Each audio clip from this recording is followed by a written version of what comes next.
Le risque lié à l'exploitation est un des 3 risques identifiés pour la sûreté hydraulique. C'est un risque très prégnant parce que c'est un risque qui n'est pas majeur mais qui est quotidien.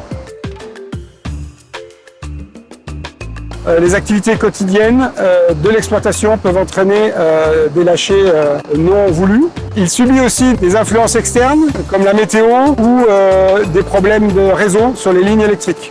Ce risque est bien sûr fortement lié à la présence ou non de tiers dans les zones interdites. Les manœuvres d'exploitation peuvent entraîner des variations de débit, comme par exemple des manœuvres liées au maintien en condition opérationnelle des ouvrages, par exemple des lâchers d'eau pour des chasses pour le transit du sable ou pour évacuer des arbres, des objets flottants.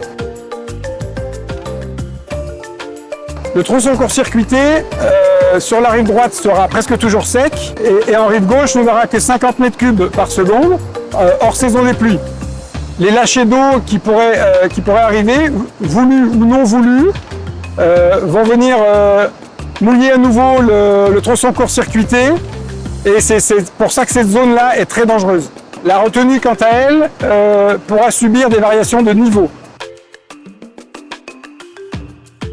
Pour pallier à ces risques liés à l'exploitation ou à la maintenance des ouvrages, toute activité devra être préparée et toute activité en particulier sur les ouvrages et matériels importants pour la sûreté hydraulique bénéficieront d'une analyse de risque systématique et d'une requalification après maintenance pour s'assurer que le matériel est toujours apte à remplir son rôle en toute sécurité.